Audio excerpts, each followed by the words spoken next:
And we're live, and only 5 minutes late today. That's not bad. Well, okay, it's not good, and we're sorry. We apologize very much for being terrible people. Not profusely, but just... in our defense, we actually had no audio 5 minutes ago. No, I guess it must have been about 10 minutes ago. 5 minutes before showtime, we had no audio whatsoever, and now we're live. And it works. And everything is working. It's amazing. Hopefully. We're making a lot of assumptions here. We are, yes. Okay, there's one thing that isn't working. I can't even connect to Twitch chat. So. I can't sign into the dock. See, your dock's not up. I can't see if we're actually working because Twitch chat's all bugged out. I was in the dock when we filmed the show introduction. I know. I was in the dock like 2 minutes ago. And the stupid thing is... Oh, man. I'm not getting What's the... Oh, you're not...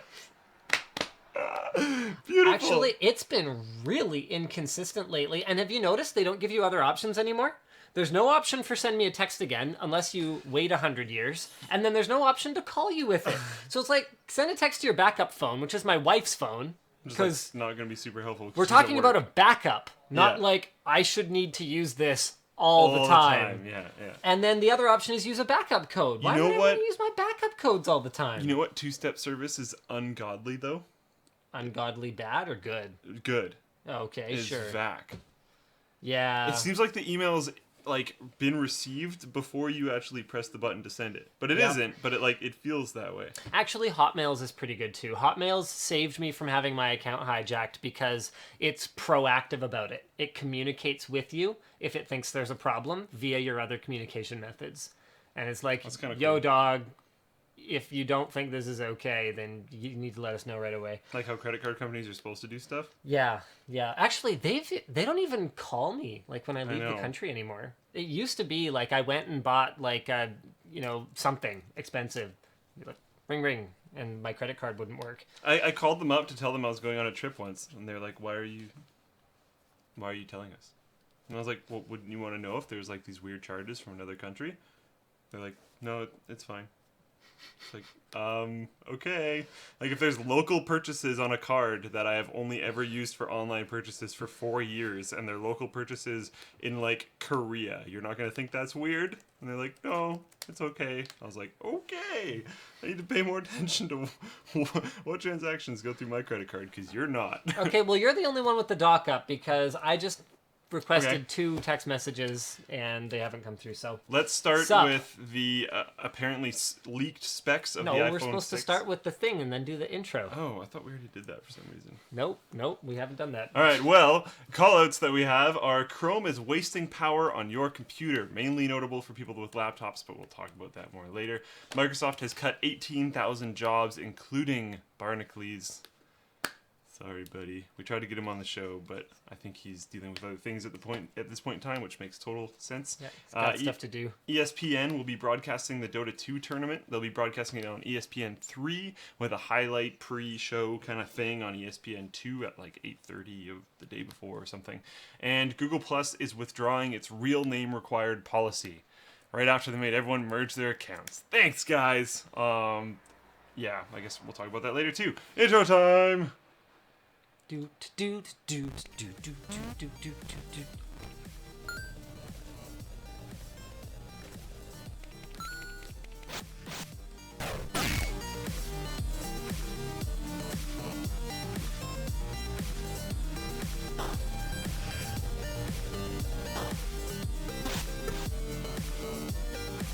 And of course we have sponsors! Hashtag Linus Squarespace. You guys have an opportunity to have a chance to win a free year of Squarespace website-ness. So go ahead and tweet to hashtag Linus Squarespace if you have a Squarespace site. If you don't have one, of course, you can get 10% off one with the offer code even if you don't win. We will be drawing a winner later on in the show. Our other sponsor this week is 5-4 Club. Yes, they're back. They're not totally afraid of sponsoring the WAN Show after I completely screwed up the whole sponsor segment thing for them on July the 4th. I'm amazed they're back. Get Apparently, it? 4th? The 4th? 5-4 Club? You know what's funny about 5-4 Club is I've actually had people ask me, do they have clothing for people who are normal height?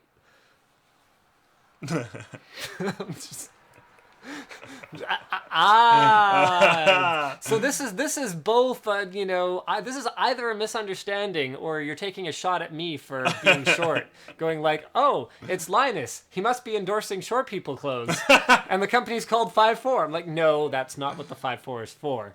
Anyway, all right, let's move on to our first topic. So we told people what the 5'4" was for on the 4th. 10-4?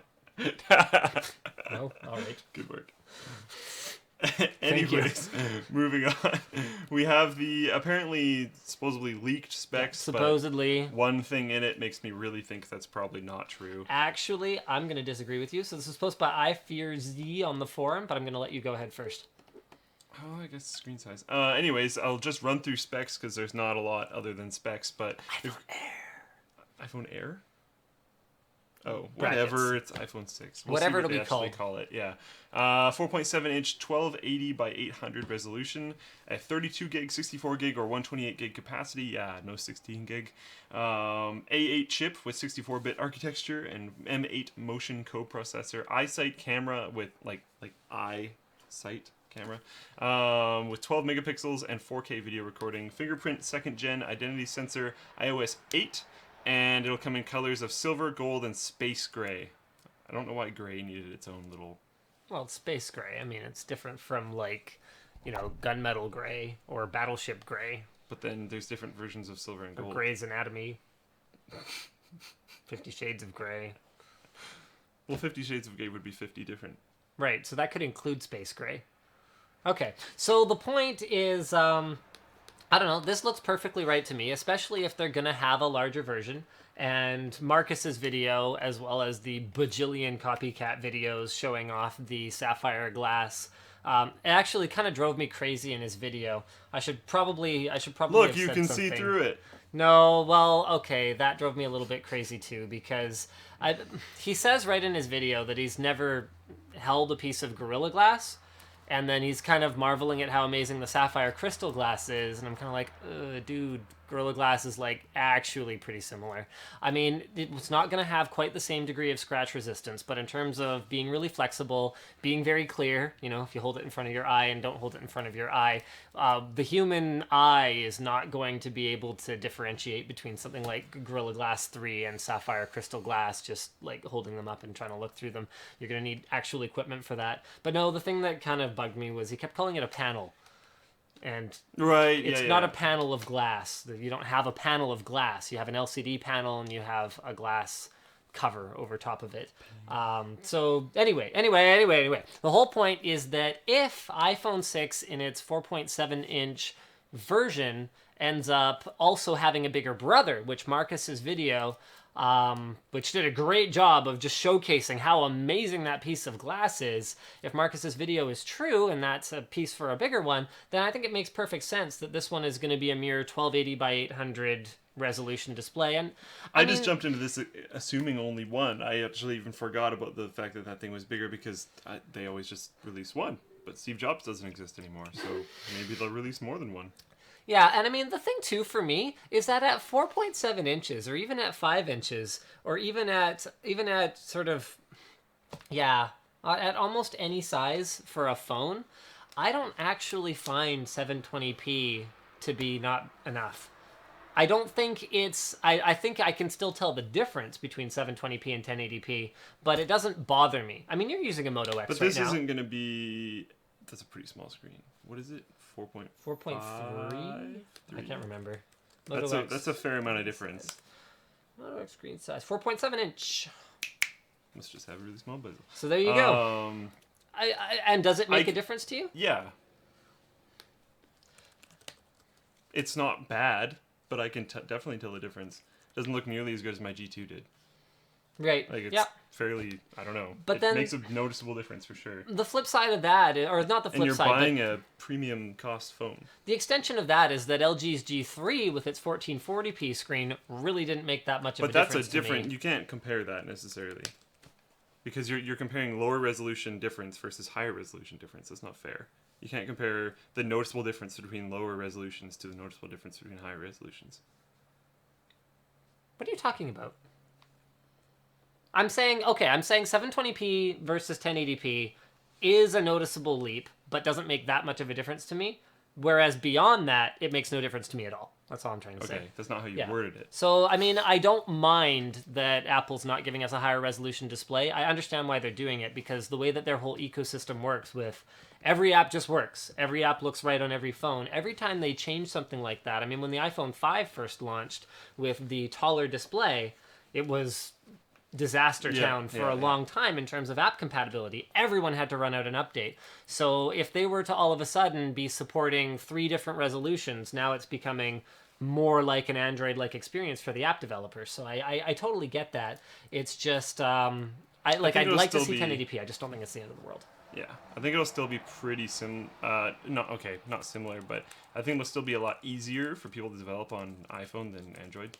Just because you have these different resolutions, but at least you don't have all these different devices with crazy different hardware in them. Like, I know the bound-in guys had tons of issue with like getting their balancing correct across all devices. Right. Because you have to move it around, right? Because you're moving the phone around. So they'd have certain things where, like, they put it down on the table. Yeah, they can't see the table. So they put it down on the table. Put it down on the table, and with their default code, it's sitting there still, but it's showing the thing just flying all over the place. Right. Because it didn't make sense. So they had to write adaptive code to manage all the different devices, which is interesting. But with Apple, you'll have much less differences in terms of that. But then resolution will be... Yeah, I don't know. Oh, one thing that we missed there, giving the rundown of the specs, is they're going to have a Touch ID 2 fingerprint identity sensor, so it looks like they're improving it already. Oh, did you cover that? Yeah. Oh, okay. I probably just wasn't paying attention. So the one they have right now, though, is really good, didn't you say? Yeah, I really like it. I mean, it's not the most secure thing in the world, but it was never expected to be. No. And it's still going to be more secure than most just, like, tap passwords anyways. There we go. Oh, I forgot something, actually. For the 5-4 clothing thing today, we actually have a giveaway, and you guys should definitely participate in this. So, let me just find it. Tweet, tag @54 on Twitter, tag your friend, and use hashtag Linus54, okay? So send out that tweet, and whoever that is, US and Canada, by the way, has a chance to win a free month worth of clothing. So 120 bucks worth of clothes. Yes. So basically, you just got to find a buddy and do it to each other. No. You tag a friend who you think will enjoy 5-4 to enter to win a package of clothes from 5-4 for yourself. Okay. Yeah. Yeah. Okay. Yeah. Cool. We should ask them if they can send clothes to your buddy too. That'd be pretty cool. That would be pretty cool. You know what? I'm gonna preemptively be like, yes, you and your buddy both win it. And now there's nothing they can do. They're just gonna hate me. They are gonna hate you. Like falsified information on all of the sponsor integration. It's not false. It's just not true. But I will make it true. Therefore, it's true. I guess. Yeah. If they refuse to do it, I will buy you a month worth of 5-4. So there you go. All right. Okay, then. This is why we don't have air conditioning in the office. Because I'm too busy buying 5-4 clothing for people. Yeah. All right. Goodness. So let's go ahead and move on to actually a really amazing little piece of articleness over on Forbes here. So here's the original article written by Ian Morris. Google's Chrome web browser, and this is a very sensationalist title, Ian. Google's Chrome web browser is killing your laptop battery. He needed to just, there were a couple things Ian over here needed to do to make this not sensationalist. So could have put life at the end, killing your laptop's battery life, or not use the word killing. So life. Battery life. It's not killing the battery. Okay, you could make the argument that it is killing the battery, because the battery does have a finite number of charge and discharge cycles, but it's not the primary concern here. Yeah. So what's going on? Why does your laptop battery... And it's not just running Chrome and doing things in Chrome. Having Chrome open is enough. Which, so you want to run through the details here? Which, if you're a Chrome user, you're going to have Chrome open all the time. Especially because Google wants you using Chrome as, like... a desktop application replacement. Yeah. In a lot of different places. So, like, they're going to try to make you keep it open all the time, which I'd really rather not, but either way. All right. So how this works is your system clock tick rate, which is normally set at about 64 times per second, is being ramped up to 1,000 times per second. So your processor tries to go to sleep in these little intervals so that you save power when it's not doing things. So with most web browsers, if you're doing something heavy like watching a YouTube video, it will do this. But when you stop watching the YouTube video, it will stop and it'll go back to 64 ticks instead of 1,000 ticks. But Chrome... Should explain what a tick is. I just did. Not Maybe a that little better? kind of tick. I think I did it pretty well. Oh, okay. I said it's your processor goes to sleep in between these ticks. Okay, sure. But what is in between ticks? But what is the tick then? It's like it's a timing system. Programs can use it so they keep up to date and keep up to speed. There and we go. Get to process things. So the tick rate is how often it's checking, basically. Yeah, I said. Okay, so, well, fine, whatever. Your explanation was great. Here you No, go. not at all. Okay. Anyways, continuing forward, this can effectively, apparently, cause your laptop's batteries to die 25% faster. And I don't remember where the note is, but it's somewhere in his chart here. On a desktop, it can go from about 12 to 15 watts to, I think it was 20 watts. At idle. At Anywhere idle. from 15 to 20 watts of power consumption at idle, not doing anything. Just having the Chrome browser open on the screen. So 15 to 20 watts with Chrome, 12 to 15 watts with nothing else. So, wow. Kind of brutal. I mean, I guess that performance has got to come from somewhere. I mean, there's the you know those commercials they have where they have like the machine that fires the thing and the then potato thing. Yeah, That's actually pretty cool. It is really cool, and I'm glad that Chrome is faster than that. But I wish that they didn't have to make my battery life not go for as long. Yeah. In order to achieve it. I wish if one of the requirements was that it was at least your focus window. Yeah. Like if it's what you were clicked on at that point in time. I can kind of get that. That would make sense. Maybe help a little bit. But like if it's in the background and maybe you're not watching YouTube videos, which are doing it in all other browsers anyways, it would be nice if it kind of slowed down a little bit. Because I don't really need my processor being, my web browser able to very effectively play those super annoying video ads that are on places like Tweaktown and a few other websites. You're just That's going to keep super hating on crazy Tweaktown annoying. until they It's just remove so the mention. annoying. Oh my god. Every single time I see an article from them, I'm like, okay, I got to do this one as fast as possible so I can close this damn website. And anyways. Anyway, Google has acknowledged the issue and they're working on a fix for it. It has been acknowledged internally, like Yeah. they're looking at it now. They've acknowledged it as a bug. It's been assigned. So apparently The only annoying part of that is that they've known about this for an extremely long time, and it's been being reported for an extremely long time, and then like the Forbes and a couple other people are like, hello, and then they're finally like, oh yeah, okay, we'll do it. But no timeline has been given for the fix. No. So they haven't been working on it yet, I suppose. No, not at all. It's probably like buried at the bottom of some overworked programmer's queue. It's just like, hey, I'll do it at some point. All right. Maybe, who knows. So we do this from time to time. We always kind of have this debate, but this is an amazing piece of news for pro gaming and any hope that it has of becoming an acceptable mainstream thing.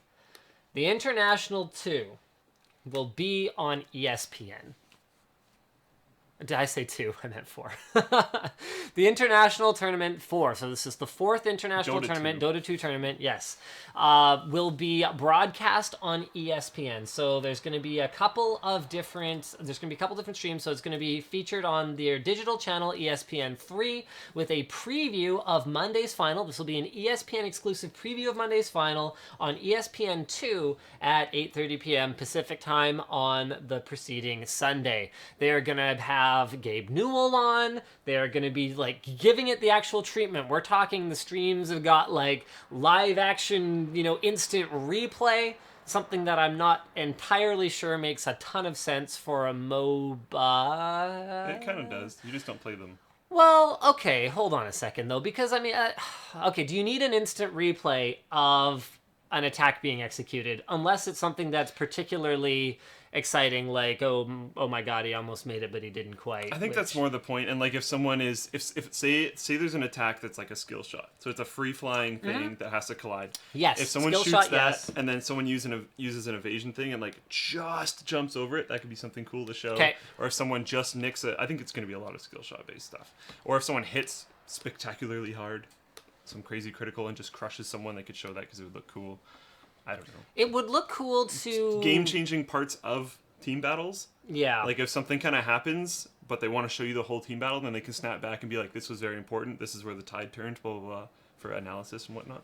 I guess that's more like during a commercial break thing. And that's what I was seeing as kind of the issue, because you won't be able to show that very effectively with an instant replay. Not really. Because you're going to want to kind of draw the X's and O's and kind of go, okay, yeah, here's what went down. Pause it for a second. Here's what went down. That's more of an analysis thing. That's not an instant replay thing. Instant replay, here's the battle, a couple people died. It's like, yeah, I was watching that a little bit slower, but hold on a second, I didn't follow. Because the thing about a sports broadcast is think about who it's catering to.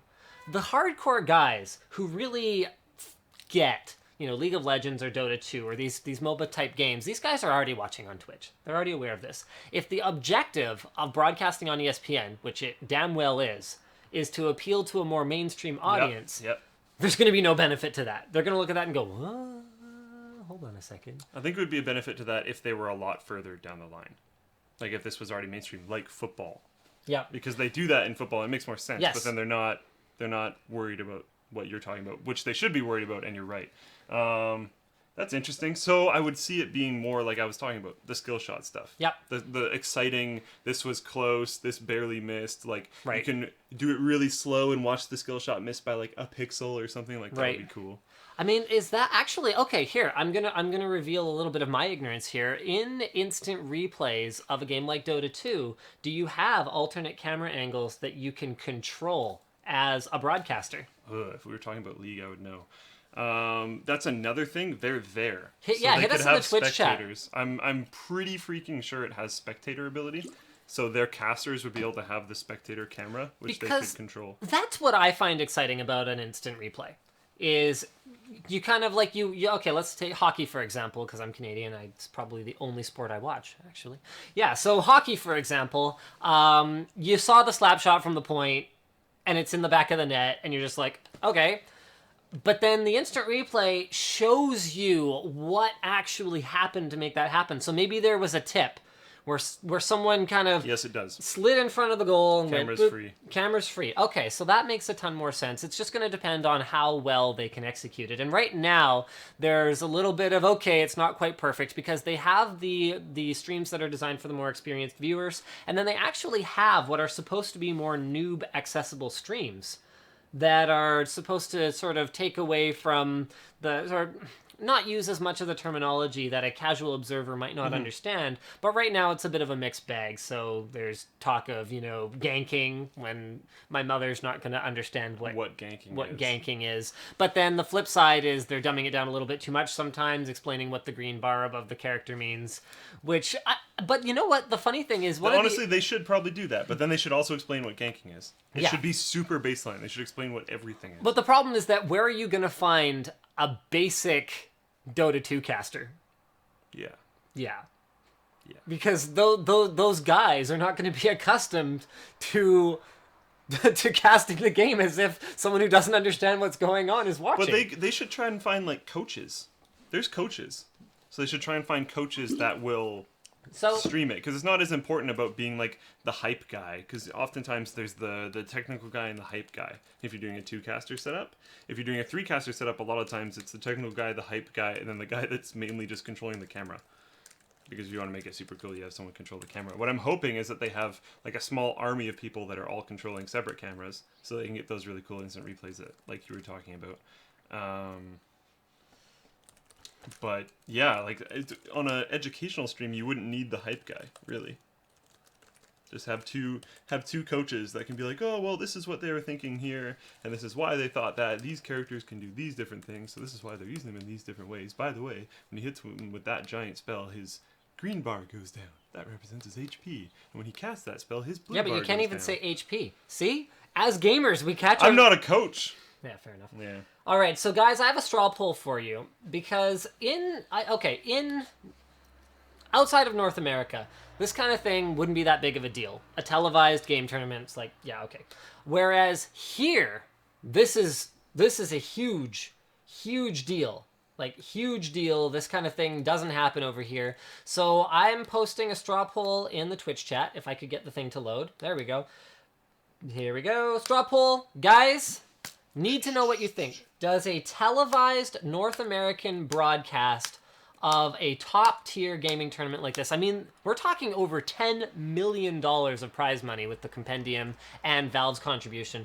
Does this validate gaming as a mainstream, and let's not use the word sport, let's say competition, because I think there's a lot of people who kind of get hung up on the word sport. Personally, I get hung up on the word sport. It's not a sport. We can call it an esport, we can call it a competition, we can call it a whatever else. We can't really call it a sport, at least opinion. So guys, I'd love for you guys to hit us up on this straw poll, and I want to see what you think. In the meantime, we'll move on to the next topic while you guys weigh in on this. But you know, I don't know. It's funny because as much as TV, like broadcast television, is a dying medium as opposed to a growing medium, or at least not an explosively growing medium the way that Twitch is. Huge. Yes. It's got a long tail on it. Yeah. It's going to be a long time before it's completely irrelevant. And you know what's funny about it?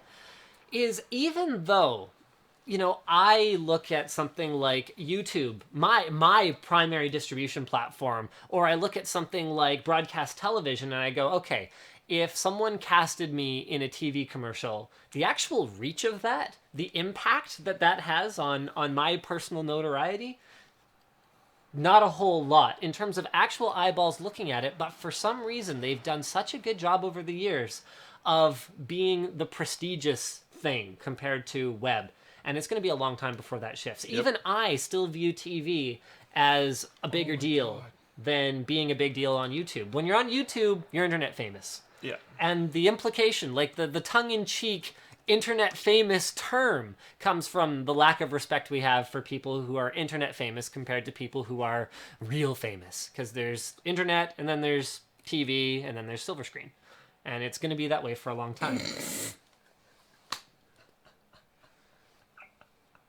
Apparently, Josh from Fractal is trying to buy air conditioning units for the office. And people have been spamming me to check my DMs. Not realizing that I'm still going to have to pay for the electricity, which is not happening. So he can buy the AC units, but they're gonna go wherever it is that they go.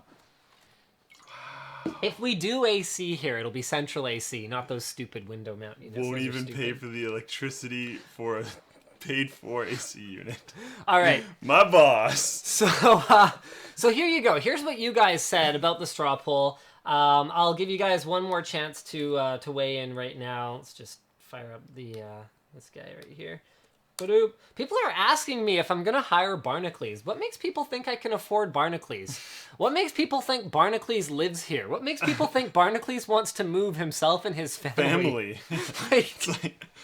There's been a lot of Twitter chatter about when I'm going to hire Barnacules. I'm not going to hire Barnacules. He's got his own YouTube channel that's actually growing at a reasonable rate. He's got his own things to do. Anyway, does a North American TV broadcast mean gaming is going mainstream? We've got 60% of you saying yes, but not for a while. 20% of you saying yes now. And the final 20% of you saying no, that's ridiculous. You know what? I would have said no, that's ridiculous a year ago. I'm going to agree with the 62%, 61%. Yeah, I'm going to go with those guys. I don't think this is... I think once like all the major matches are cast on ESPN2. And I mean, you got to look at it like any sport. The acceptance is going to come down to stuff that goes way beyond being broadcast on TV. The NHL is broadcast on TV in the United States. That doesn't change the fact that outside of maybe a dozen to a couple dozen areas, that doesn't mean that the NHL really has any penetration compared to how widely accepted and how widely viewed it is in Canada. Yeah. So... watching the water usage statistics for the Olympic Games is hilarious during hockey matches. Yeah, it was I think the gold medal Canada game or something like that, where basically nobody used the bathroom in the entire country while the game was on, and then the water pressure of the entire country got destroyed. And as it went into overtime or something, I forget what game this was exactly. I think it was an Olympic game, but as it went into overtime, it got worse and worse because people would be kind of holding out. No, I really need to go. And then they'd wait for an overtime period. Oh, hilarious. All right. ESPN to cast Dota 2 tournament. That's extremely exciting, though. I mean, it's a turning point.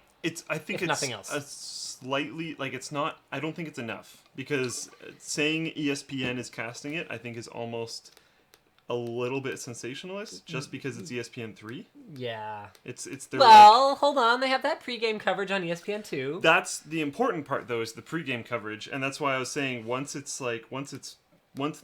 pregame coverage is all the major matches, and once it's not the pregame, once it's the final, once it's like that kind of stuff, I think that's more important.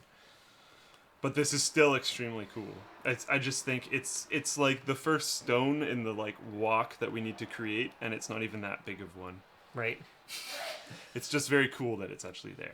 So this is a post from Builder on the forum. Google Plus now lets you use any name you want. Okay, thank you, Google. I still wish Little late.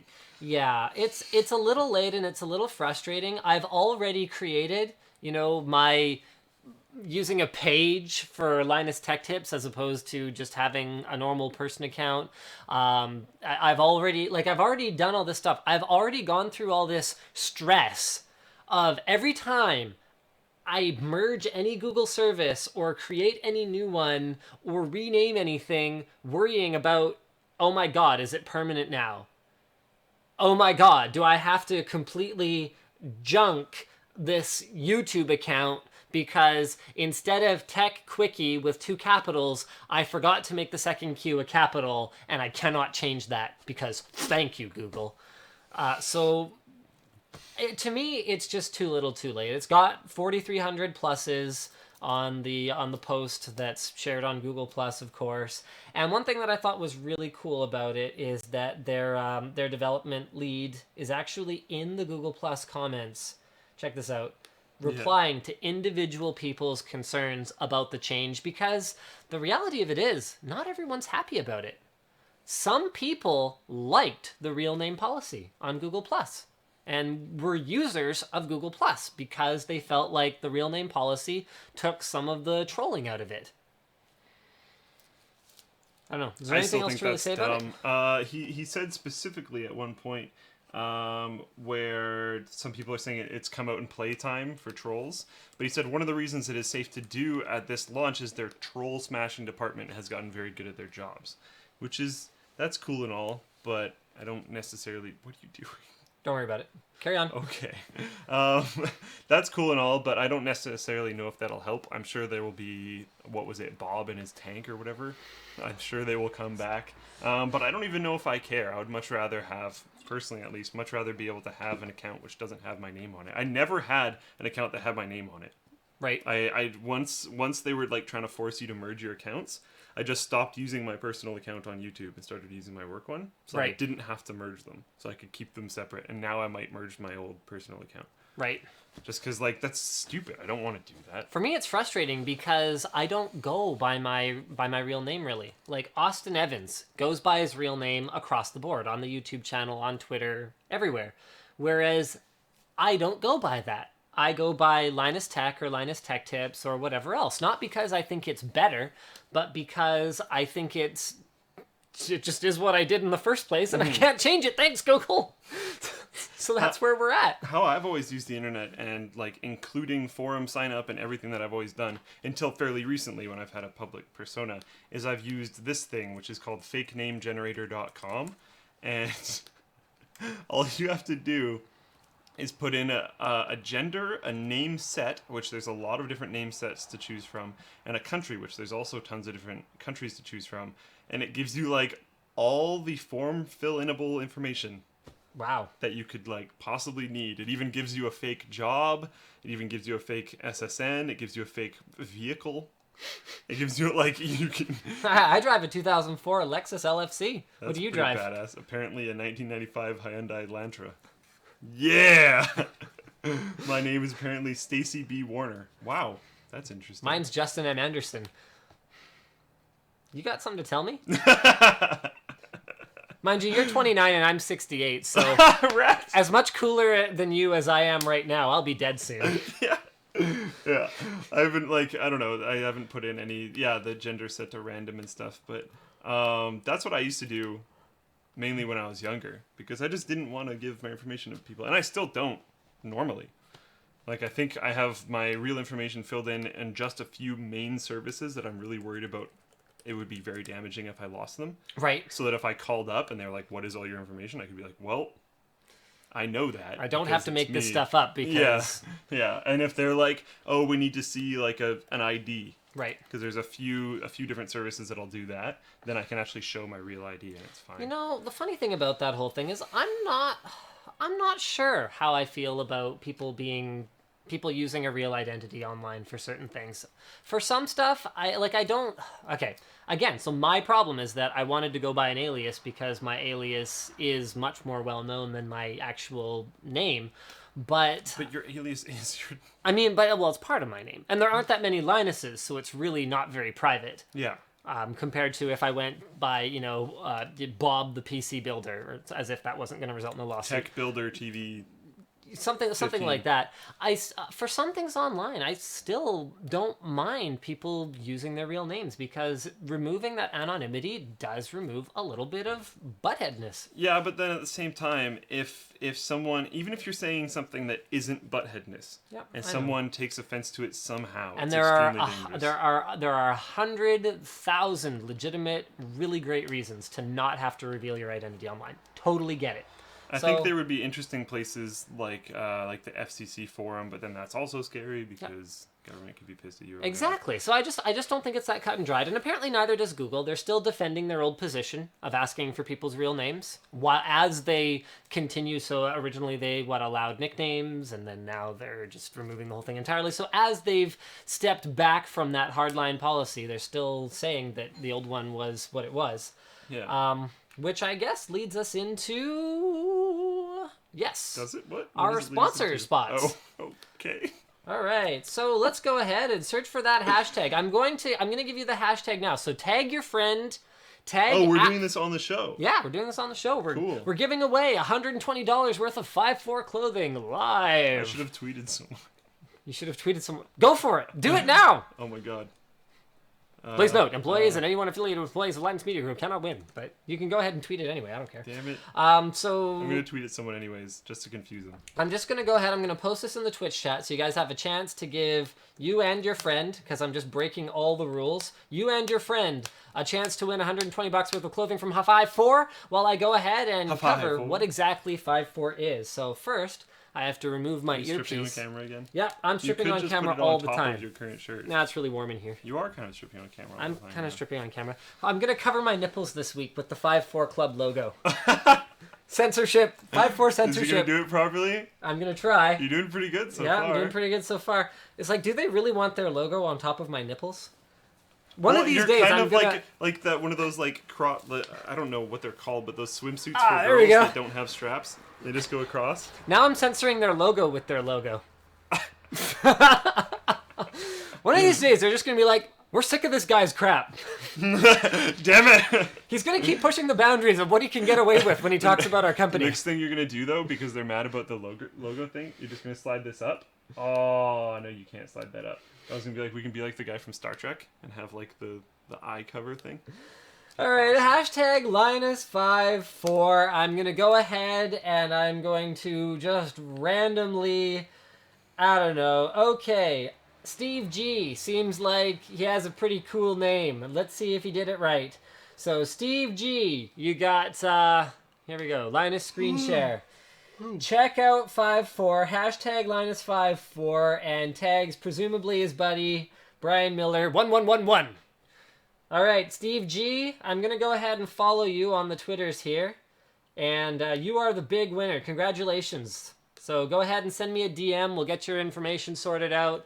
And you get $120 worth of clothing from 5-4. But, Yay. of course, we have to tell you about 5-4 service. So basically, if you hate shopping, 5-4 is designed for you. If you hate people looking at you like they're judging you and you pick the wrong clothes in the store. Do you get that feeling? No. Really? Nope. I do. I get really anxious. I don't care at all, but then that also makes the shopping experience not good and also helps with 5-4. You know what? Because then I don't have to care. It just shows up. The problem for me is that the problem for me is I have like this weird mental block where like if you look bad because you don't care and you obviously just picked up whatever, then I kind of get that. Whereas if you look bad, even though you obviously tried really hard to look good, I can get a little judgy. Me too. I get the exact same thing, actually. That's a very good point. I can get a little judgy. So when I'm shopping, I fall into this trap where either I have to pick stuff that looks like I don't care, and I'll never look that good, or I have to try to pick stuff that looks like I tried and risk looking like a dumbass. So I hate shots. So anyway, the way 5-4 works is they've got your own personal stylist that goes through and handpicks stuff to send you every month. You get $120 sticker price worth of clothing for $60 every month. And if you use our code here, bit.ly/LinusFFC and offer code Linus, you get $15 off of your first package. So the quality of the clothing is nice. We've got lots of it around here. And basically you don't have to worry about it. You enter you do a quick survey, 60 seconds. And you enter like your shoe size and you kind of pick a couple things that you think are good. I did it in 54 seconds or something like that. And then you are signed up and ready to rock. So there you go, guys. What's up? I'm going to test it. I'm going to see how fast You're going to see how fast you can do it? On All a right. laptop. In the meantime, I actually have another giveaway. So Squarespace is back. Did you know that Squarespace is one of our longest running sponsors on the show? I'm not surprised. Our guys actually really like them. Yeah. And we use them both personally and for business. So there you go. Squarespace is awesome. What do they actually do? For those of you who still don't know, don't worry, I'm not going to play the song again. What Squarespace does is they have flexible, beautiful websites that are easy to use and yet customizable. All you got to do is sign up for a 2-week trial over on squarespace.com/Linus preferably, so I get credit for the referral.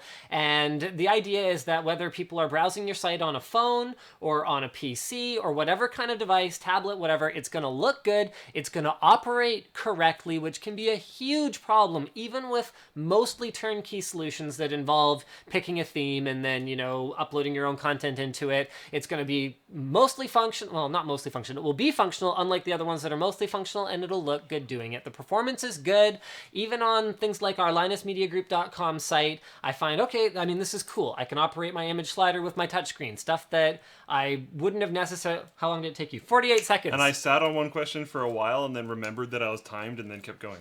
So there you go. It actually doesn't take very long. But you still have to enter your email and password. So maybe that's your extra 12 seconds. But anyway, the point is we love Squarespace. We use them all the time. They're inexpensive. And we've even stress tested it. We have taken down a lot of websites on the WAN Show. We have, we took down Noctua once. We did. Which was kind of funny because we love Noctua. Just by saying, hey guys, something Noctua. I wanted to show them a product or something, I think. And everyone went there. The website went down. We have never been able to take down a Squarespace website with the WAN Show flooding it. So... as much as the plans are affordable, they can also scale depending on your needs. Your portfolio, you can do a blog, you can do a store, lots and lots of different stuff built into it. Naturally, because it's a website, if you have 0 visitors, then you have 2,000, 5,000 visitors. It might take like a second to catch up, but we've never taken one down. Yes. We've slowed it down at the beginning, and then it'll go like, oh, okay, I'm good, and then it'll be able to manage it. But we've never actually taken one. That was actually pretty funny because that was a live demo where I'd never tested it before, and I was like, let's see if we can take down LinusMediaGroup.com. This will be a benchmark. Because I do all kinds of stuff my sponsors hate on my show, I think, or have the potential to hate. Misquoting, making them agree to give even more people clothes. Stress testing them without them knowing it's coming. And what happened was it just kind of, for about 5 seconds, 10 seconds, it was like, and then it was fine. Yeah. All right, so the way to win 2 weeks ago, we did a Squarespace giveaway. You guys had to tweet with hashtag Linus Squarespace. So I love it when you guys tweet me. Hashtag Linus Squarespace. Send me your trial sites because you can get a 2-week trial for free at any time. And I said last week, in 2 weeks or 2 weeks ago, whatever. The point is, Brandon Olson, you won. Hooray! Hooray! Yay, Brandon. So here's Brandon's website. You can go ahead and you can check out the different pictures and stuff. I don't actually know what any of this stuff is. Apparently some of it is like cutting hair and other stuff. Oh, I guess it's probably a photography. Yeah, I was just going to say, if he's a photographer, he takes really good photos. Ah, yes, photography. If he's a barber shop. So we got some street stuff. Here's like a market. Look at the way it works, and it actually works. Oh, what are these? Oh, I don't know if he said all this stuff. Oh, okay, cool. So it just takes that and it rotates it. I haven't actually played around with all their different templates. They have about 20 different templates depending on what kind of a site you want. And then they're all optimized to work in different ways. But there you go. Brandon Olson, enjoy. And thank you very much for participating in our little giveaway here. Speaking of giveaways, I am aware that we're doing the G550 draw on the show today. And we will do it, but it will be later. Will be at the end of the show. So if you guys want to peace out and come back at the end of the show, that's fine. If you want to watch it in the archive later, that's fine too. It's not going to affect your chances to win or anything. But I'm just trying to say, guys, you don't think it's fine? No, I think if they want to watch in the archive, I think they have to watch it twice. They have to watch it twice? They have to watch it live right now. What the hell are you talking about? This is how the internet works. It's not. They can't close this tab, or else they'll break the entirety of the internet. All right, so anyway, guys, thanks to our sponsors, 5-4 and Squarespace, for making this show possible. Without sponsors, we can't make this show. I mean, we could, but we'd have no money. And then we wouldn't be able to make the show anymore. We'd be like in the garage wearing parkas because it's so cold. Okay, you should not say stuff like that because of how many people have been like, I really liked the show when you were in the garage with parkas. We were legitimately uncomfortable. It was not good. It's like, that actually sucked. It did. We were cold. We weren't wearing them because we were Canadian and making a joke. Yeah. Now it's the opposite. Now we're like, what the hell, Canada? Why is it so hot? I know. It's so hot in this room. I'm not buying air conditioning, though. Or paying for the electricity for air conditioning that is purchased for you. That's right. Ridiculous. Anyways. I'm basically a terrible person. All right. So we've got our next story here. The LG G3 Beat. Really? Why? I mean, when I heard this, look at this. Ads for the HighLAnder shirt all over my internet. That's so funny. Okay, does anyone else get those? Like, is anyone else been seeing? I'm asking the... Oh, no, I've heard from people on the forum and stuff. Yeah. That's so cool. Yeah, and people on Twitch chat last week were like, yeah, it's all over my internet. Just like, that's awesome. That's so cool. That's for the Teespring campaign to get a commemorative HighLAnder shirt. There's 4 days left. Actually, we upgraded the hoodies. Is that done now? Yeah, it's done. So we didn't change the price of the hoodies, but they're now Canvas something hoodies instead of Gildan hoodies. So I'm picking up a hoodie when I get a minute. I'm getting at least one then. Yeah. Because those look a fair bit nicer. I love how it's an out of number that makes no sense. Yeah, 346 sold out of 150. So it's teespring.com/HighLanderland if you guys want to check that out. We already hit the target, so no pressure.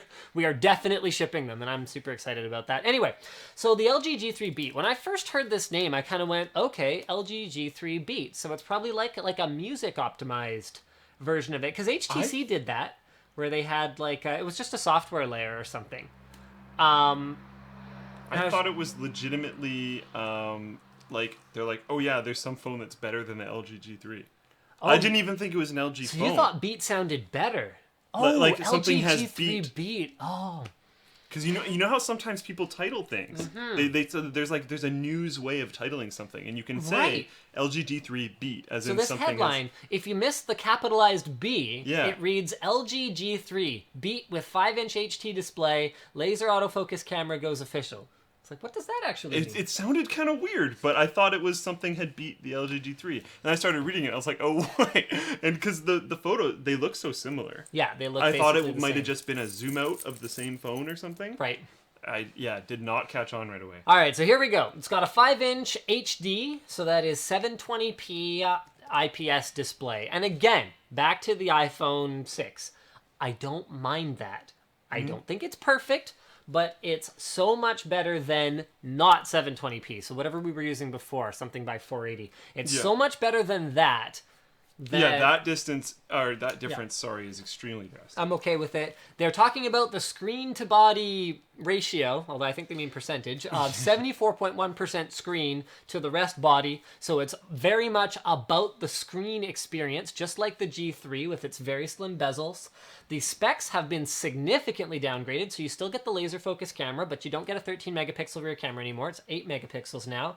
And the processing power is like in the basically in the toilet. 1.2 gigahertz Cortex A7, Adreno 305 GPU, only 1 gig of RAM compared to 2 or 3, depending on the storage capacity of the bigger one, and only 8 gigs of internal memory with a 2540 milliamp hour battery that is fortunately also still user removable. It still has a micro SD expansion slot, and basically, I guess what I have to say here is this either validates HTC's strategy with the One Mini and the One Mini 2, where they take that same high-end build quality and look and that aluminum design, and in order to cost it down enough to really make any difference, especially for someone buying on contract, they put way lower end specs, because honestly, those chips are not that much of the cost of a phone. Like it's a factor, but you just by downgrading the CPU, like in a computer, for example, downgrading the CPU and GPU alone, you can reduce the price of a PC by half. Yep. Depending on what you're looking at, versus like a very high-end PC versus a low-end one.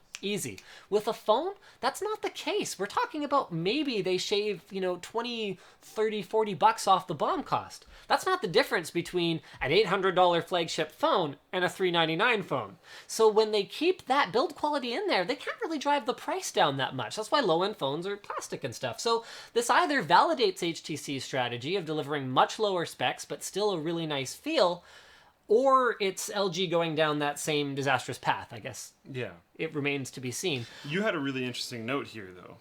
Yeah. I should jump into the skin performance. Yeah, with the One Mini 2, one of the articles I was looking at, I think it was the Verge article, pointed out that the One Mini 2 is, I don't want to, okay, whoever it was, don't remember if it was the Verge, I was reading up on it, and they basically made an interesting point. They said, the One Mini 2 is still a good phone.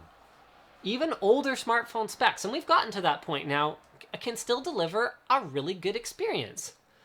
But the issue that I worry about here is that LG's skin is not as lightweight as Sense or just a stock Google experience like what you have on the Moto G, which is also a very low-spec phone that still performs okay. My wife's been using one for the last few months now, and she does complain about it, but it's not that it's usable. It's not like her old phone or anything like that. So I worry, based on that LG skin is not that lightweight, if performance is going to be okay on the G3 Beat. That is pretty interesting. Whoa, that was a loud knock. That I don't know. The skin is interesting, but then at the same time, they could have a lighter weight skin. I doubt it. I doubt it. They could. Because there's certain things that are significantly lower. Like in my G3 review, I show multitasking on HTC versus LG, and their multitasking is really versatile. Like you can zoom in and zoom out and stuff, depending on how many things you want to see, but it's heavy. It takes a while to load. Like it's something that I noticed before I did a side-by-side comparison. Oh, like that's never a good sign. Yeah, it's a big difference. Yeah. Interesting. I don't know. It's something that they said in here, though, is the smartphone manufacturers cannot ignore this growing segment of consumers who want the best balance of looks, features, performance, and of course price. I like how he says that while his company is jumping on that bandwagon at the same time. Basically, we cannot ignore this growing segment of consumers. Yes. Either way, I think they're right. It's getting to the point where a lot of people don't need the flagship phones. For a while there, you basically needed to get a flagship phone, or else you were getting a piece of crap. That's true. But the issue is that that's not even true anymore. So now consumers are being forced to choose between something with okay build quality, something like a Nexus 5, but bleeding edge specs, versus something that's going to have LG G3 or HTC One type aluminum backing, like that kind of stuff that really does cost a lot of money, and much lower end specifications. I mean, the killer for me is the 8 gigs of onboard storage. I can live with 16 gigs as long as I have SD expansion.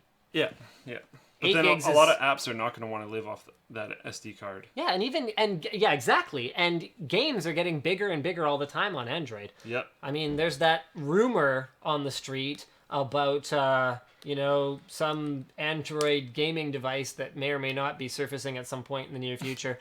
I can't say anything because when I don't know anything, I can speculate. So anyway, something that may or may not be coming at some point. Android is a valid gaming platform.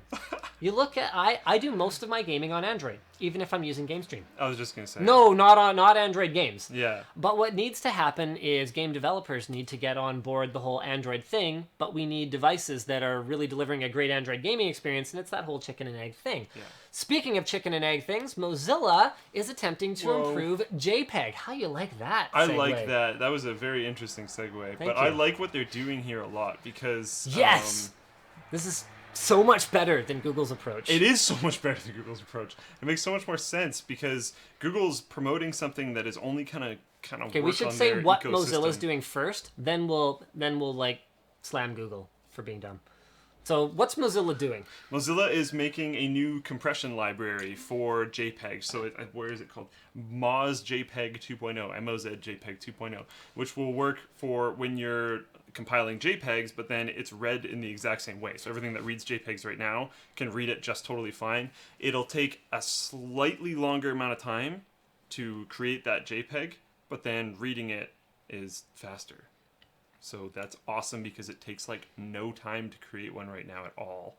So should be fine. If it takes ever so slightly longer than basically non-existent, I think it's okay. And if it's making, 30% smaller or something? I think it's about 5 to 15% smaller, which isn't as good as Chrome's approach, but it actually works with everything. Yeah. Which is pretty important. And making images smaller on the web isn't the end of the world these days anymore. Like it used to be that it can still help loading images was the bulk of web traffic, whereas now it's video.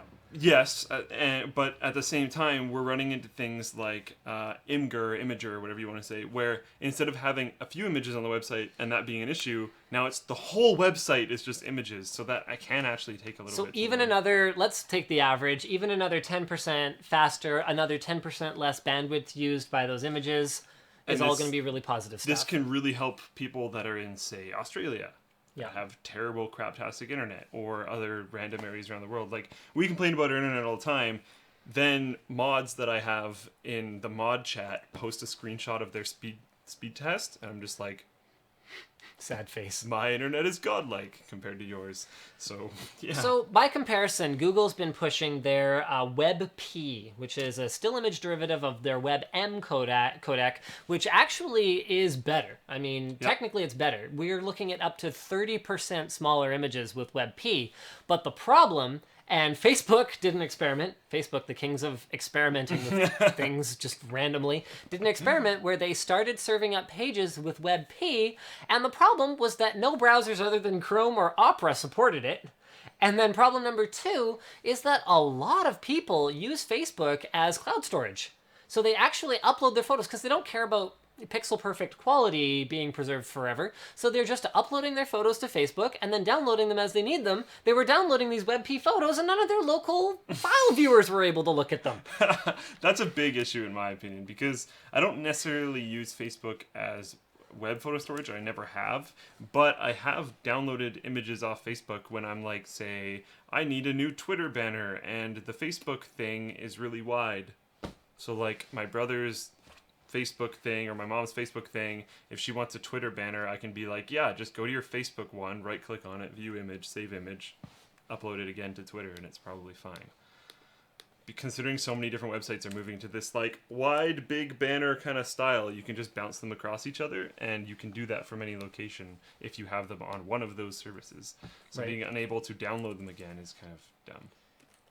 So maybe a long time in the future, but you look at how long it takes to really move the dial on a web standard. Flash is still here. Why? It's still causing browser crashes for me on a regular basis. Remember when I was like, wow, Mozilla's screwing up right now, and then I was like, wow, no it's not. I'm just at like 98% or 95% RAM usage. A gig of that was Flash.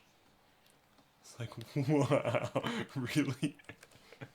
Why? Go away. I have like one YouTube video open. What are you doing? Yeah. So, I mean, I see something like the JPEG improvements as a much more feasible way to actually achieve something versus... So Mozilla's trying to achieve something real, and Google's trying to achieve something that will hopefully be like way realistic better, but... in the future, maybe, or something. Maybe. Because I'm sure they could make photo viewer work with WebP. Speaking of things that right now are not really a thing, but could be really important in the future. See, another segue. Bam! Got Boom. those segues. Project Ara Dev Board ships later this month. So the sign up is actually closed now. Yesterday was the last opportunity to sign up, and Google is evaluating who gets the equipment based on how interesting their idea is, as well as something else. So basically, they're actually going through all these submissions. But for those of you who need a refresher, Project Ara is the modular smartphone concept. Now, this is a concept image right here of, like, remember phone blocks. So this is the real version of that. So this concept image right here shows backings of something that looks like a phablet with these modules that plug into it and are going to communicate via a standardized interface, so that whatever type of module you're plugging in, they'll all be able to communicate with each other, and they'll all be able to communicate ultimately with you. Here's a smaller one. Here's some just random modules. Well, I mean, this is the state it's in now. So we're not there yet. But they'll be shipping the second round of hardware sometime in the fall, I believe.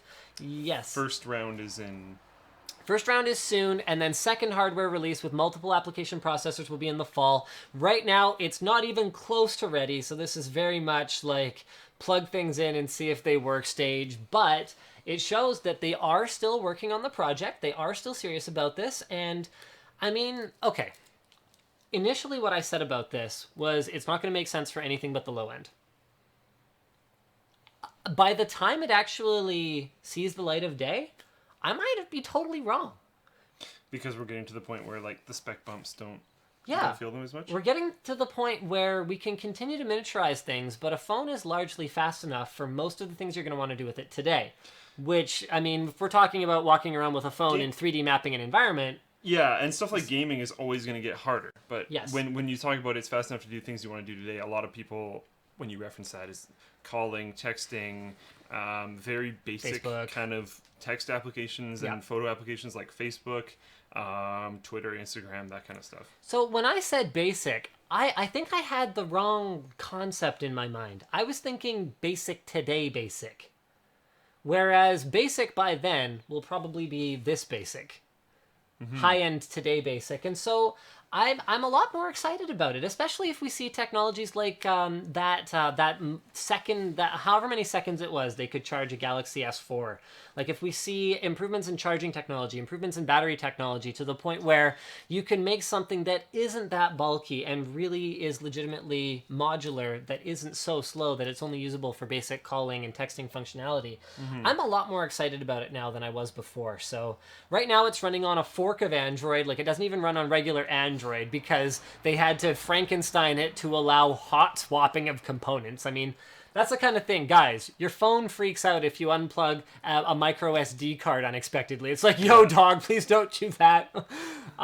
Whereas if we're talking about unplugging your camera, I mean, the amount of app dependencies on any piece of hardware like a camera. I mean, you install any app and it goes, this app has access to this. You start pulling out your GPS module in the middle of, right? It's going to be like, There's a lot of stuff that needs to be figured out before this really happens, but I'm a lot more excited about it than I was before. Speaking of things that are designed to generate hype, Sony and Microsoft are talking about early access game sales on consoles.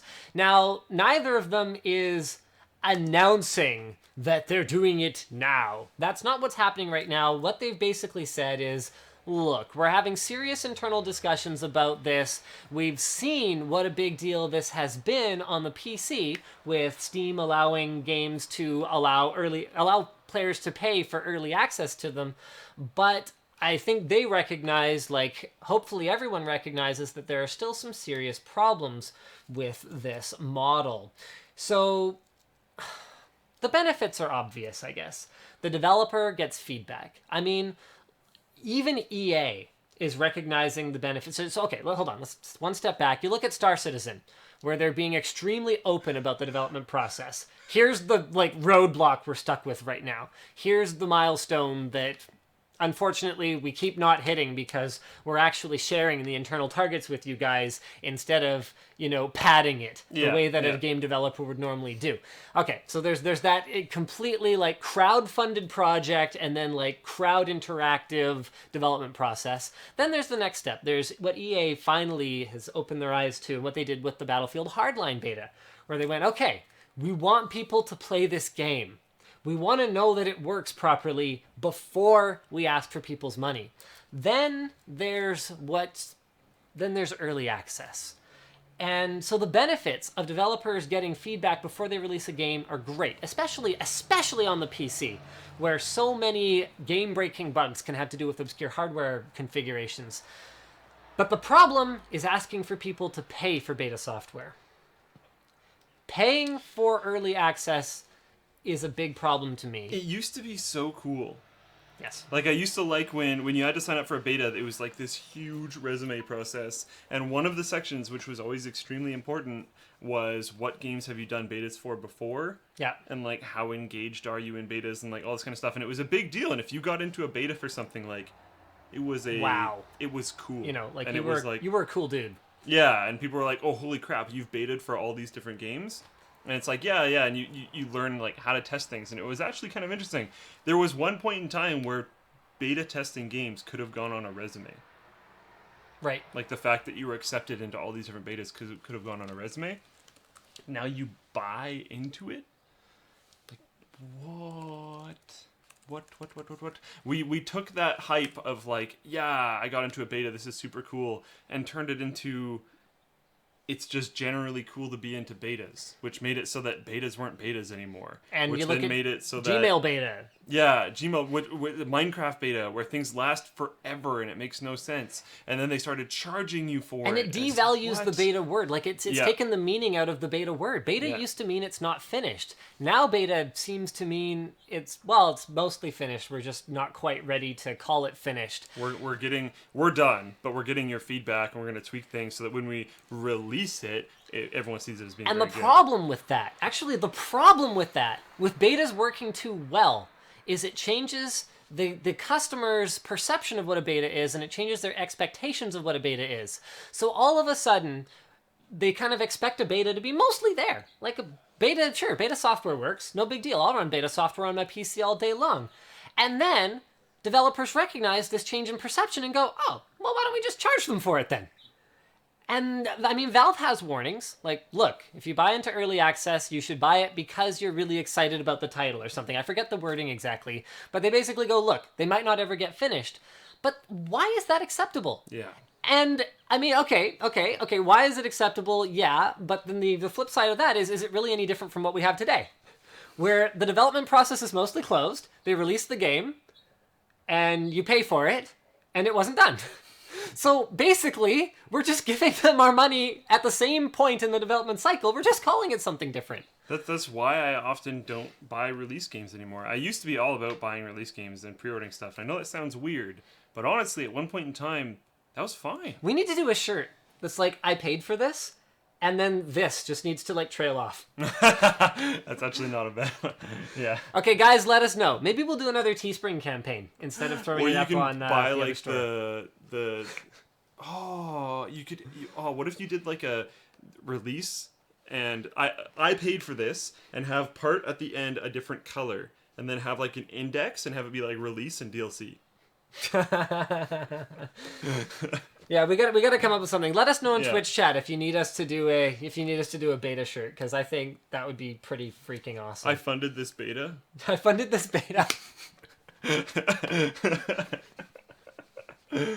So I guess that Luke's shirts are getting smaller and smaller. No, this shirt has just consistently been small. Yeah. Because you're bigger than...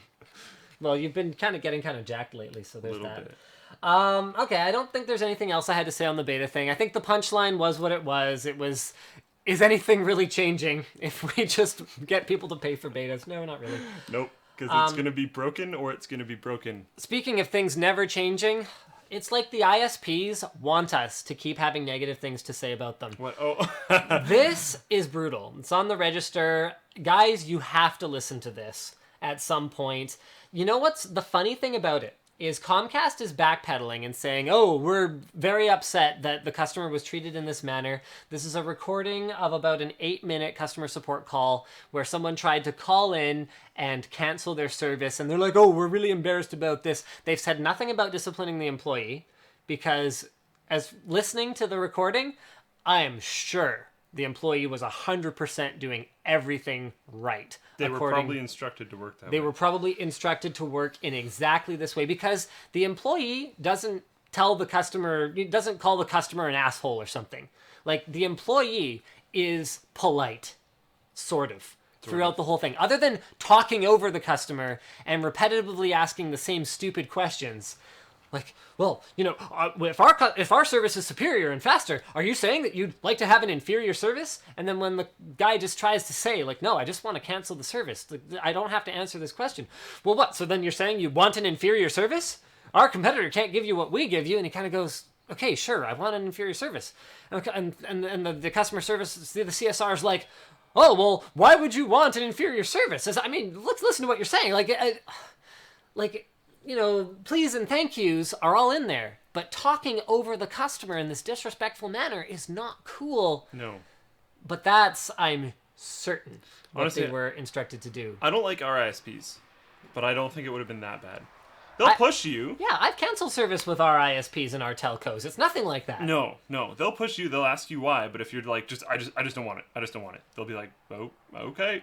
Really aggressive. And they'll cancel it. And just like one of the highest pressure sales techniques that I've ever encountered. And yeah. So like Shaw called me. Yeah. Because I used to have Shaw, and then where I'm living now, the landlord has internet already. So they're like, oh, you canceled Shaw. Was there like a reason? Did you not like it? Did you have too many outages? Like what? Why did you cancel Shaw? And I was like, oh, I moved somewhere, and they have it already. They're like, oh, so you don't want it anymore? I was like, well, I moved somewhere and I have it already. I have it already. Like I'm using it. I'm just not paying for it because the person that owns the building is already paying for it. And they're like, oh, okay. Hopefully you use this in the future. I was like, yep. Like, okay, bye. Like it was really not a big deal. They didn't try to push and be like, no, you have to like get your own blah blah blah blah blah. Which I don't know, but whatever. It felt just like the worst thing about trying to shop for a car.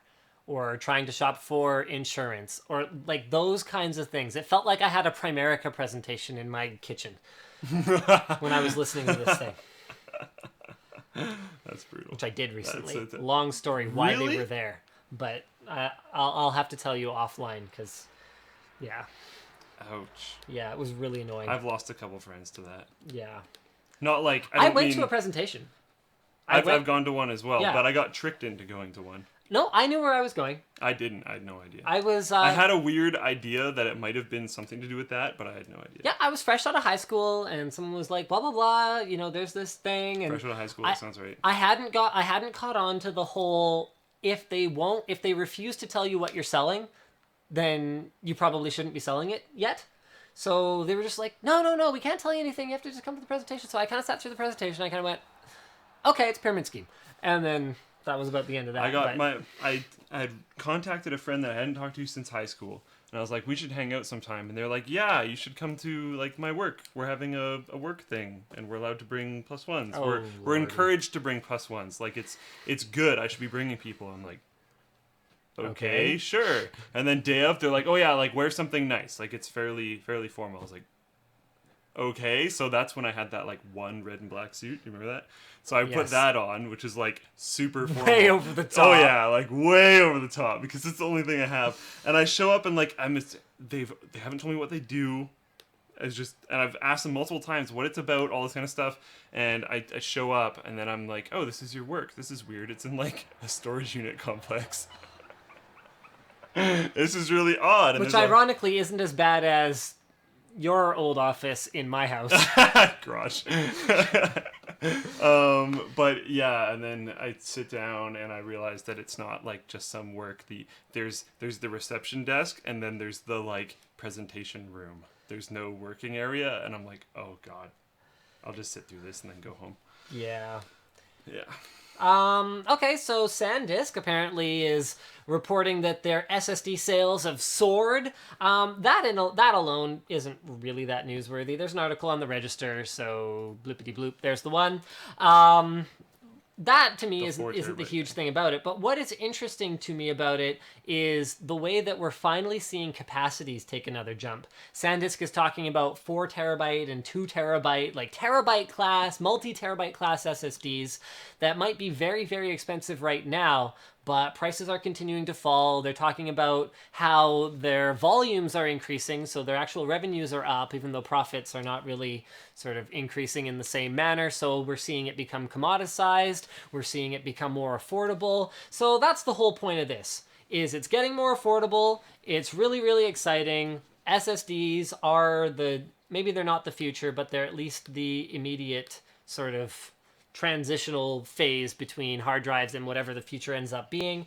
And that's pretty much all that I have to say about that. Next big this really sucks. Oh. Microsoft cut 18,000 jobs. Which is 14% of their global workforce. Holy crap. I mean, that's basically like me cutting one employee. No, not to make light of the situation. That is absolutely That's so incredible. I mean, I understand. So this was originally posted on the forum by Josel, and the original articles from the BBC. There's a number of sources on it.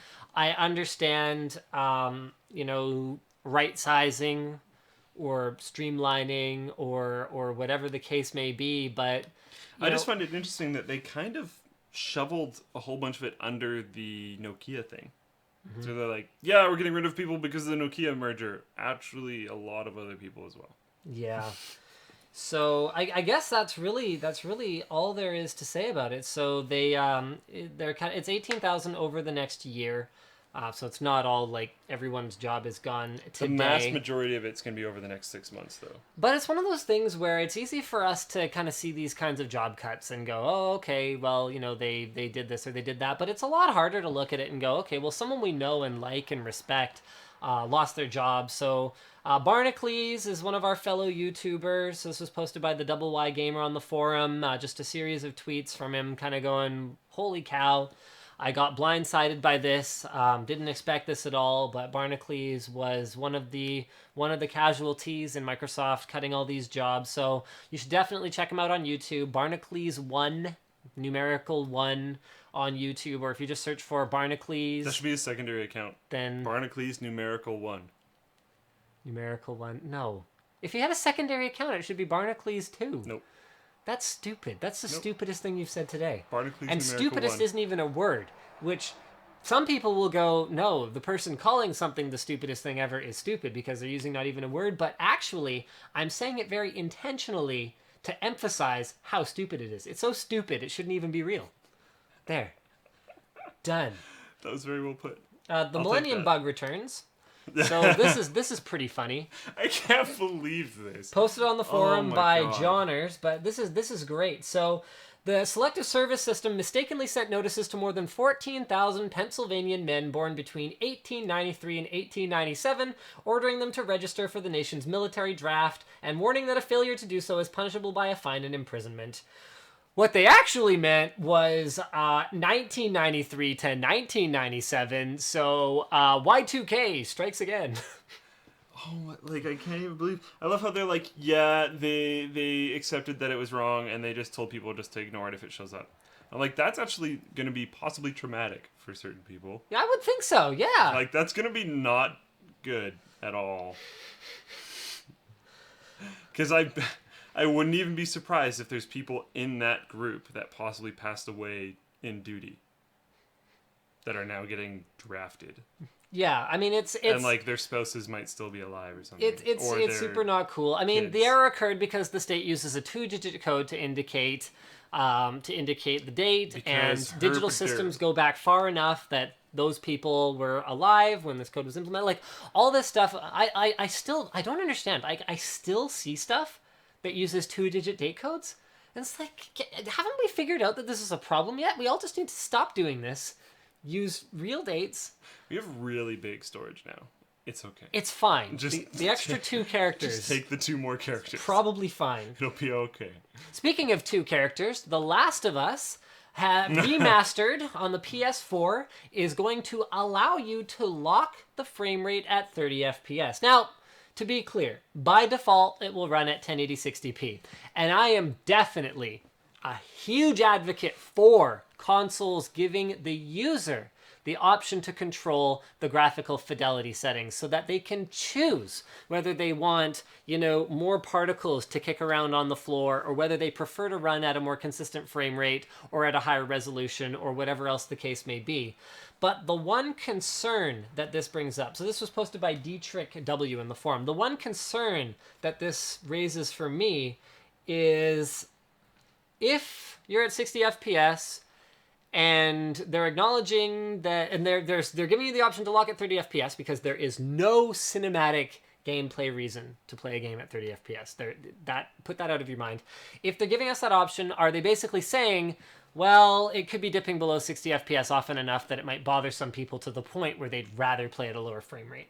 I rebuttal this a little bit by saying that one of the lead developers was talking about how amazing it was to play it in 60 FPS. So I don't really think it's going to be that big of an issue. It could be. But then I've always been one of those divatastic people who basically dials in my graphics settings based on worst case scenario. Yep. And people will often make this argument. Well, you don't need to run your game at 95 frames per second because your monitor only supports 60 frames per second. That's not really the point. The point is those times when it dips are usually the times when a bunch of dudes jump out at you. That's how it works. When there's more objects on screen, that's when your frame rate dips. So that's why it's important to run at an average frame rate of 100 FPS so that when shit gets real, you're ready. 100. And everything runs at 60, even though it never dips below. So that's why in Star Citizen, when you're staring at the floor, you can get 150, and then if you look up in a deluxe hangar that has a butt ton of ships in it, you can go down to 10 or 15. Right. It can be a lot harder to run different parts of different games. And G-Sync will alleviate this quite a lot, more than I expected. 40 FPS looks pretty good on a G-Sync monitor when you're not dealing with any stuttering or tearing. Yeah. But, maybe 40 might be a little bit on the low side. 45 looked pretty good, though. So. It's still, yeah. It's interesting. And then let's not, whatever. Just no cares. And, we rejected the Tesla Model 3? That's exciting. We talked about it last week. Oh, did we? Yeah. Yeah, but we called it the Model E. Oh, so we can talk about that name change so we can thing. talk about how Elon Musk is Ford ruined our whole plan to have the sex lineup of cars with the Model S, the Model E, and the Model X by threatening a lawsuit over the Model E naming or something. So we're calling it the 3. So it's close enough. He's so funny. I think he found some way to still make it work or something. Where was it? Yeah, the S. Yeah, S3, which is 3 eyes, and then an X. So, I don't know. What a funny guy. I mean, who does that? Because you can't... Someone that smart, who's paying that much attention to everything, there's no way he didn't know that the letters weren't going to spell sex. Mm-hmm. Awesome. Guaranteed. I love it. I think he's hilarious. Me too. I like Musk a lot. He's kind of awesome. I think that's pretty much it from my side. There's other stuff, but it's I don't know. None of it seems that exciting. Yeah. So... Totally not great. Totally not a drum roll. For the laptop. Oh. That's okay. The laptop that's trying really hard to keep itself alive. I may replace this laptop. With what? 4 gigs of RAM isn't enough. And you can't upgrade? I might just get a new... No, soldered on. I might just get a new Gen XPS 12. Speaking about soldered on... What? No. Nothing's soldered onto that laptop. No, I didn't mean that. I meant the blade... The blade. That's why. That's why I'm. No, I already shipped the blade back. Yeah. I was tempted to just not ship it back and just be like, "What are you gonna do? What are they gonna do? Stop seeding me review samples? No." What they could have done was they could have turned that into an advertising campaign. It's our laptop is so good that this guy won't send it back. But if they publicized what I did, then they'd be opening up the floodgates for other reviewers to just. Not send things back. Yeah.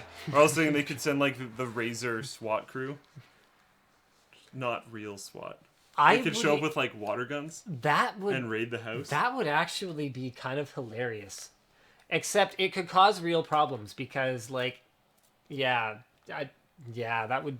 I mean, fake swatting is never funny, even if they're armed with water guns. So I would definitely see. But that if being you a problem. called ahead, like if they called ahead and like informed the police and like it was set up and we probably knew, they would have to inform us. It would basically the Yeah, whole thing would just have to be completely. everyone would staged. have to know. They would have to be like realistic looking SWAT uniforms with like bright yellow and orange water guns, so that everyone knows it's fake. Yeah. But then it's not even that funny anymore. Okay, anyway. So speaking of things that aren't that funny anymore, making you guys wait any longer for the drawing of the signed ROG G550JK gaming notebook. So it's signed by all the HighLAnder video personalities that were the top. So me, Logan, Kane, Luke, Austin, Paul, and Kyle all signed the bottom of this unit. And it can be yours. So we are going to draw it live, random.org. So we have 611 pages. Whatever we draw live here, guys, if we find that your entry wasn't valid, so we go back and make sure that your entry was valid. I'll be inspecting accounts. Yeah. I'll be inspecting He'll posts. be digging. Don't tell them what you're inspecting because we don't want them to know what we're looking for. I'm not telling them how. Oh, okay. I'm doing it. Basically, we have a process. You won't get away with it. So we may do a redraw. Stay tuned on Twitter if the original winner ends up not being valid. But here we go, guys. Drum roll. So the way that we do it is first we draw a random page on random.org. Then we draw a random poster on said random page. So it's I think it's 20 posts per page. Yep. 20 posts per page. Here we go. Page 341. Hold up. Give everyone like a little bit of time so they can figure out if they're on page 341. Sure. So we can make everyone super anxious. Okay. I'm just terrorizing everybody right now. Okay. All right. We will do that. Okay. So it could be Tony Tang 66, Pinnan, Fikri Farhan, Cameron Schultz, Legola Dex, Slimansky. Won't be Slimansky. No, it's Slimansky. Sorry, dude. Mr. Moshpit 101, Shukalate, Rengner, Long, Aidlontir, Shinelong, Aiden Chu, Ethorn, Light Cam, Nick 45101. Better not be our Nick. Yeah, seriously, I can check that. Fictuise Clayster or Joe 1134206. There's so many Joes. Yeah, so many, all the Joes. Incredible amount of Joes. Okay. So now we will go from 1 to 20.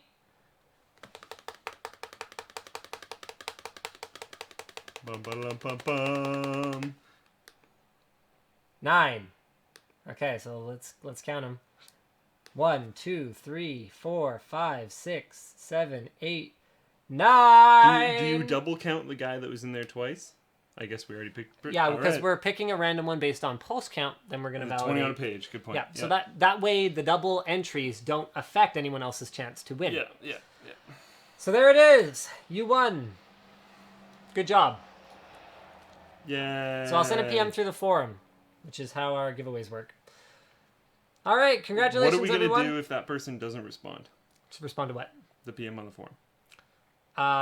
Then we'll redraw it. Okay. Yeah. Okay. So stay tuned on Twitter. I was more asking for like...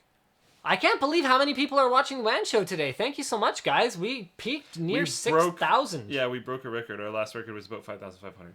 Wow, you guys are incredible. Thank you so much for watching. I think that's pretty much it for the show. For those of you upset that it's someone who only posted once, the giveaway is for Linus Tech Tips YouTube viewers. We are using the forum as a mechanism for hosting the giveaway. Someone who has one post on the forum could be a long-time loyal viewer of our videos. Even a big commenter on the YouTube instead of on Facebook. Yeah. So just because they don't post a lot on LinusTechTips.com doesn't mean they're not a member of our community. So let's try not to be all butthurt about that. And if they're not logging on to the community that much, you have a higher chance that they won't answer the PM and that there's going to be a redraw. That's right. So we did think of this. All right. Peace out, guys. Thanks for watching, and we'll see you again. Same bat time, same bat channel next week. Bye, everyone. Why is that still there? There we go.